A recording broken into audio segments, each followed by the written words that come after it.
we saw that. The ball was not spotted on the You're yard right. line. Not to take anything away from Rodriguez, who's an outstanding kicker. So 3rd down and a long way to go for the Jackrabbits. Richardson wanting to throw. Throwing down the middle. It's going to be incomplete. Almost intercepted. Standage was down there. And also in the area for Mountain View. I think it was Standage who had the ball in his hands but was upended. So it is now 4th down with 19 seconds to go until halftime. Richardson unloading down the middle. A lot of blue jerseys converging there. There's Standage, and it's his own man. Number 80, Glenn Clowes, who caused him to lose control of the football. Martin in, McKay out. Martin and McKay alternate at a split receiver position, and Shane McCord and Dennis Milius alternate from the slot back position. Milius is in there now, as is Craig Martin.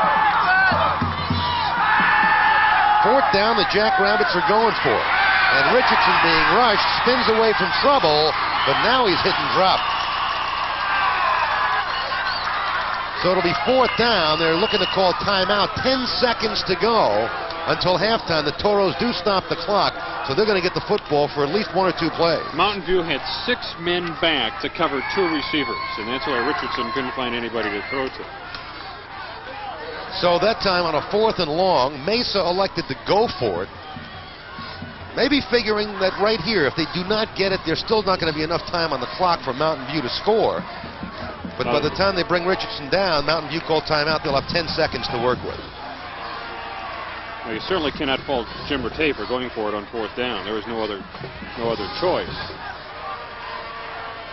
So we'll see what Jess Parker, you see him huddled up with his ball club doing. Mesa scored first on a 9-yard touchdown pass in the 1st quarter from Richardson to Sean Griffin. The point was missed. It was 6-0. Then Richardson was tackled in his own end zone for a safety, making it 6-2. Then on a long drive, Trevor Kavanaugh snuck it over from a yard out. The point was good, and it was 9-6 in favor of Mountain View. Then Mesa pinned deep in their own territory, trying to punt out of their own end zone. Had the ball snapped over kicker Tom Duncan's head for a safety, making the score 11-6. That's where we stand right now. Kurt Hawes split wide near side. 3 wide receivers in there now for Mountain View. 10 seconds to go in the 1st half. Well, Mesa is not in any kind of a prevent defense. 8 men up within linebacking distance, and they got Kavanaugh wrap him up and drop him. See how much time is left? 3 seconds to go. They stop the clock again. The ball is put down on the 34-yard line. So they lost about 8 yards on the play. Well, they had 8 men between the line of scrimmage and the linebacking spot. And there you see big Vince Pershing. I thought they might go into a prevent defense. Instead, they put on an outstanding pass rush, brought a couple extra men, and were able to get the sack. You look at those 3 middle down linemen for Mesa, and you're talking about some beef up front. Pershing is 220, Malou is 220, and Lardamita 210. But Mountain View's done a good job of running the ball against that front wall here in the 1st half. This should in all probability be the final play of the 1st half with only 3 seconds to go unless a penalty occurs. Toros lead this game 11-6. Remember, a win by Mesa tonight wraps up the Central Region title. No matter what they would do next week against Westwood. They close out at home next week against Westwood, while Mountain View must travel to Chandler to close out the season. 3 seconds left.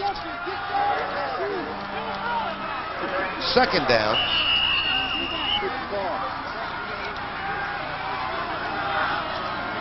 And again, Mesa playing up tight by the line of scrimmage.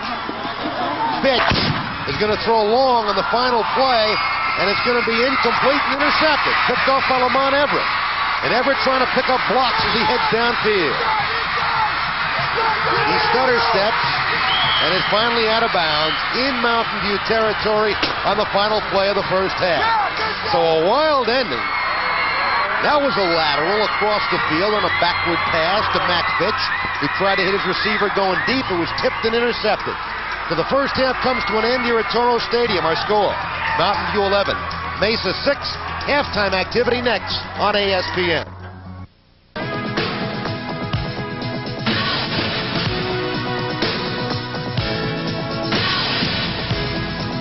Hello again, everybody. It's halftime of this big Central Division encounter featuring the Jackrabbits of Mesa High and the Toros of Mountain View High School. And this is a series that has been dominated by Mountain View. They have won 9 of the 10 previous meetings between these two schools. And if Mesa should happen to win this football game tonight, they will be crowned Central Region champions. However, if Mountain View turns around and knocks off Mesa, it's really up for grabs because both these teams have big games coming up next week. The Toros travel to Chandler to close out against the Wolves, while Mesa will host the Westwood Warriors. Joined again by Barry Sollenberger, the editor of Phoenix Metro Football, and some big games a week ago. The one I'm thinking about is the game between Westwood and Dobson.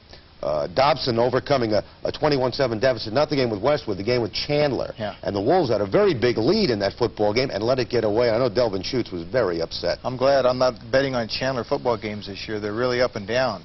You know, ironically, you said that Mesa has only beaten Westwood one time prior to this week's game.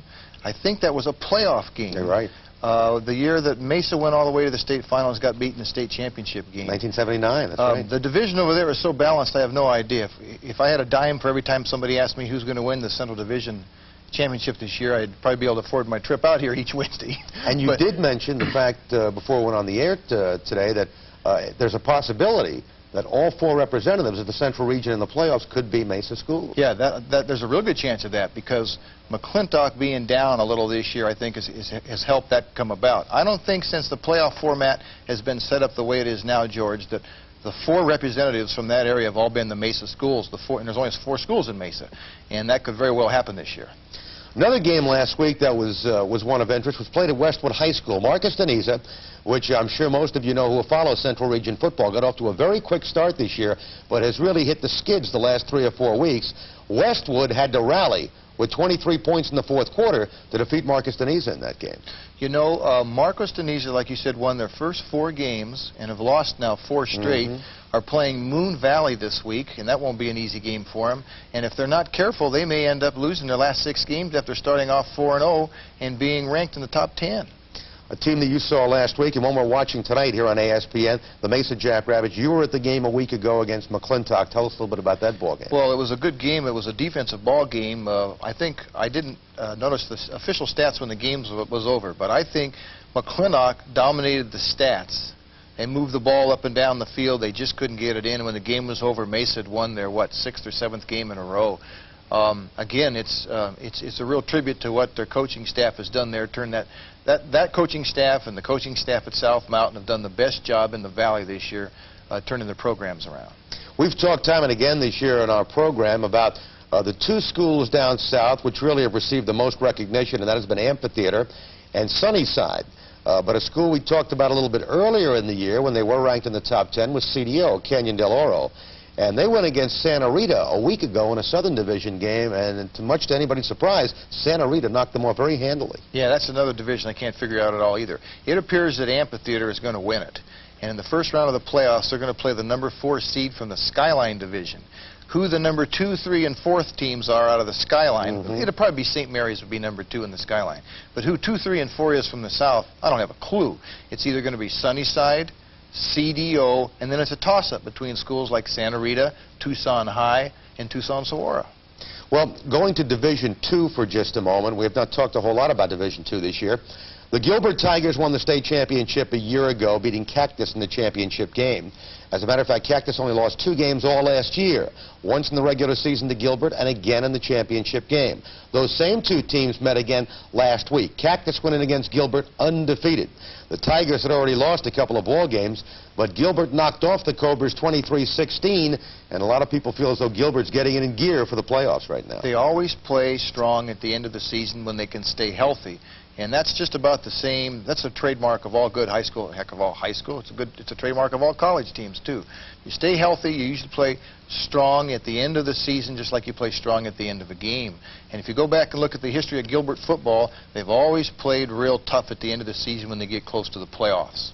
See any possibility, Barry, perhaps in the future, maybe 2 or 3 years down the road, Gilbert going to AAA Division I? Oh, without a doubt. I mean, I'm amazed every time I just drive out the Superstition Freeway going east at the growth of the valley out there. I would just guess, I mean, I don't know that much about the situation. They're building a new school. I went by that school just a couple of weeks ago, and it's awesome. It's out east of town.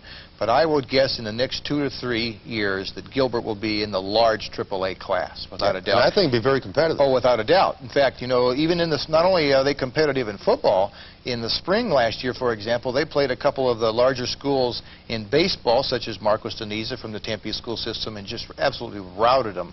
And they have also, in basketball tournaments in past years, have played against some of the larger AAA division teams, and in track and compete with all good programs. If you have the decent amount of students in the school, whether you're in a AAA or a AA or an A, if you got good athletes, good programs with good coaches, you're competitive with anybody anywhere. Of course, a lot of people might forget that there are certain Division II schools right now which were Division I up until the realignment just a very short time ago. And I'm talking about not only schools up here like Sunny Slope, but teams down south as well, such as Palo Verde and Rincon and so forth. They were all Division I at one particular time. Staying on Division II for a minute. Team we have not talked about this year, they're undefeated. North High School, a program that has come back. The school was closed for several years. They came back, had a great basketball year last year. Now they're competing very well in football. And that's another coach that's done a real good job there. We keep talking about the South Mountain coach and the Mesa High coach during the season. You can't tell because the level of competition is a little different than it was in previous years because they're in the Division II now. But on paper, in the one-loss column, this is the best start that North High School has had in football since back in 1953 when they finished undefeated, won the state championship, had a great high school running back named Kenny Aycock, and beat Compton, California like 40-0 during the regular season, and Compton only lost 2 games that year. And that was probably the best football team North High School ever produced. This is now again in the fall of '53, where they finished undefeated, and I believe North High is undefeated right now also. Yes, they are, 8-0. Another school which has really been on a roller coaster, picked to do pretty well in the preseason, and it has not really taken shape that way. Now that the season is 8 games deep, 9 games deep into the season, is Alhambra. And last week they turned around and lose to Saguaro, a team not having a good year, and Alhambra's got that fine quarterback, Nathan LeDuc. Yeah, he just apparently doesn't have the supporting cast that they've had in the last couple of years. And for Saguaro to beat, but they still got a good football team. And for Saguaro to turn around and beat them like that, Saguaro has been a mystery also. Also, one last thing we got to be sure and mention. I think that without a doubt, the 2 best football games played this week in the Valley is over on the west side of town is St. Mary's undefeated freshman playing Greenway's undefeated freshman. Right. Now these games are over as we're airing this, so we really don't know who had won yet. And then over on the east side of town is McClellan.